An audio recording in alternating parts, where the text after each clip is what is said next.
Ini mekaniknya rocking aja. Sinkronus mirip kayak FM7217. Ini kayaknya weight sensitive. Sinkronus weight sensitive, weight active adjustment, rocking atau seat tilt, sinkronus aja. Jujur ya, gue tuh pusing gitu sama model mekanik di kursi kerja. Karena emang banyak banget modelnya. Tapi kali ini kita akan bahas 5 aja model mekanik kursi kerja yang sering ditemuin. Dan gampang juga dibedainnya. Mari kita mulai. Yang pertama, ini adalah tilt mechanism atau rocking. Ini sering ditemuin di kursi kerja under 1 jutaan, tapi di atas 500.000. 500 sampai sejuta lah ya. Beberapa kursi terakhir yang pernah kita bahas yang pakai mekanik ini tuh ada iClow yang FJ6201, terus Trendy, FOA99, FOB99 pakai mekanik ini juga. Enaknya mekanik ini ya kita bisa sambil rebah-rebah juga, sambil ngayun-ngayun ke belakang.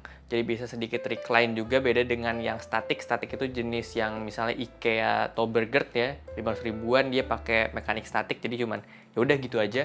Nggak bisa diayun. Yang harus diperhatiin model sandaran itu dia ngayunnya 1:1. 1:1 itu artinya antara backrest sama bagian joknya itu ngayunnya bersamaan. Jadi kalau misalnya recline-nya itu sekitar 20 derajat, berarti joknya juga 20 derajat gitu. Jadi 1:1. Dan tumpuannya itu persis ada di tengah joknya. Efeknya ketika kita nyender, joknya akan ngepres kaki bagian depan kita di belakang lutut, paha bagian depan. Jadi otomatis kaki kita naik ya, gantung akhirnya. Gue saranin kalau pakai tilt mechanism ini, kalian harus invest di sebuah footrest yang ditaruh di lantai gitu bisa.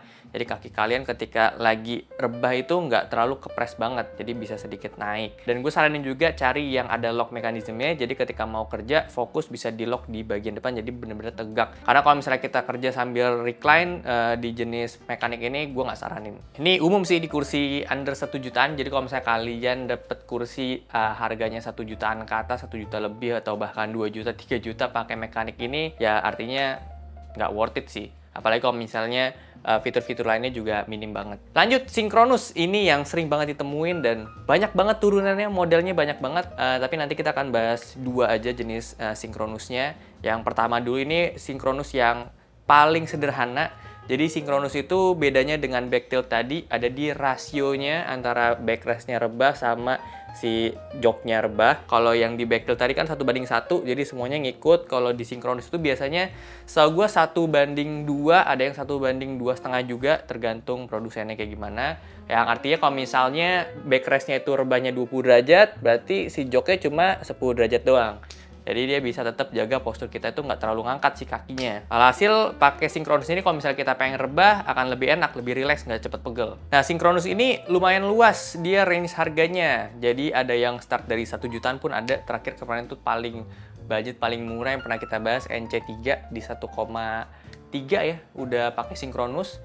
FM7217 di 1,7 juta udah pakai sinkronus juga. Di 2 jutaan juga ada sinkronus, 3-4 juta sampai 10 juta pun ada yang tetap pakai sinkronus, tapi ya itu sinkronus ada turunnya banyak. Nah biasanya kalau harga 1 juta sama 2 juta itu nggak terlalu beda jauh sih ya secara fiturnya si sinkronusnya itu sendiri. Yang udah ngebedain biasanya udah ke 3 juta, 4 jutaan. 3 jutaan itu biasanya sinkronusnya nggak cuma ngetilt doang si joknya, tapi ada sedikit naik.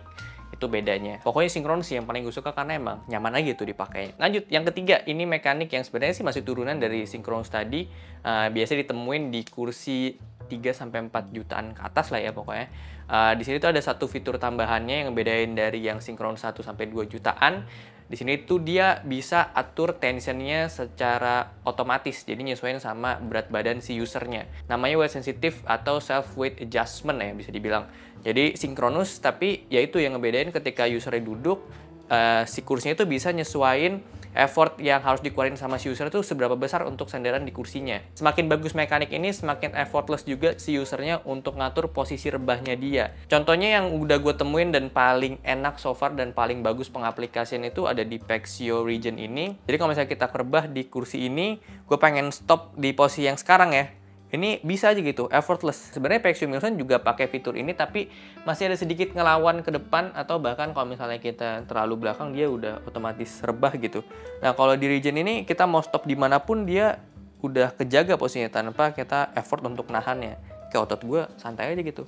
Nah, itu bagus sih. Nah, biasanya di mekanik ini juga sinkronusnya udah lebih advance, yang tadi gue sempat mention di awal juga.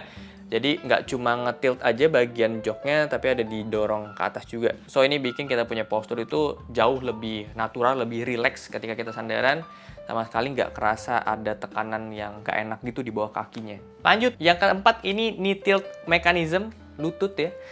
Jadi ini sebenarnya mirip kayak tilt mechanism atau yang rocking pertama tadi. Dia ada beda di bagian penempatan joinnya aja. Kalau di tilt mechanism itu kan persis di tengah jok ya. Kalau knee tilt itu ada di bagian depan, jadi itu agak segitiga kayak gini. Biasanya ditemuin di kursi gaming yang harganya udah lumayan mahal, kayak Obi Spade.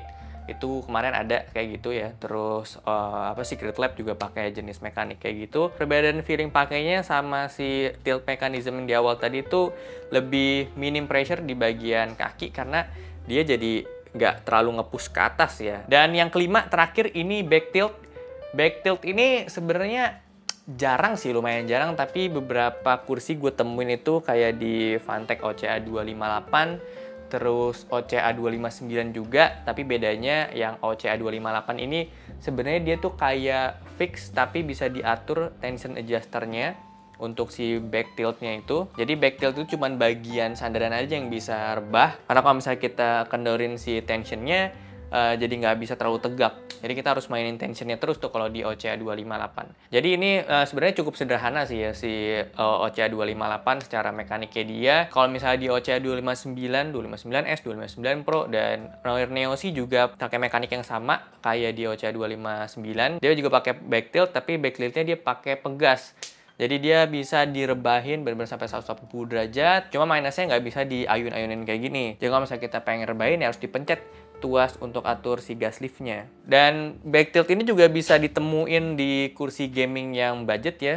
Yang mahal juga sebenarnya pakai back tilt juga ya. Cuman dia pakai per biasanya kalau misalnya di kursi gaming, beda dengan yang OCA 259 yang pakai pegas. So pengaturannya sih lebih enak yang OCA 259. Jadi itu dia 5 jenis mekanik kursi kerja yang lumayan sering gue temuin sih ketika review. Dan kalau kalian lihat Notion di tier list kursi Tech Manis juga ada tuh kriteria-kriterianya. Mekaniknya tuh ya banyak ternyata. Gue sempet pusing juga untuk masukin ini jenisnya apa. Tapi ya akhirnya gue klasifikasikan berdasarkan pemahaman gue juga. Jadi Synchronous yang paling banyak dan memang yang paling nyaman juga di antara semuanya kalau menurut gue pribadi. Makanya dia dibikin banyak pecahannya juga, ditambahin fitur-fitur ini itu.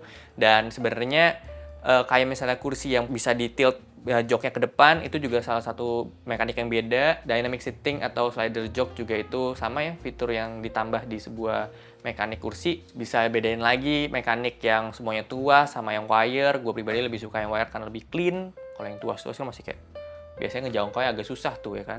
Jadi ya itu beda-bedanya. Tapi secara keseluruhan 5 tadi yang udah gue bahas semoga bisa ngebantu kalian dalam menentukan kursi yang cocok sama kalian. So segitu aja video kali ini. Thank you banget udah nonton. Kalau suka boleh like, share, dan subscribe. Gue sampai jumpa di video selanjutnya. Terima kasih.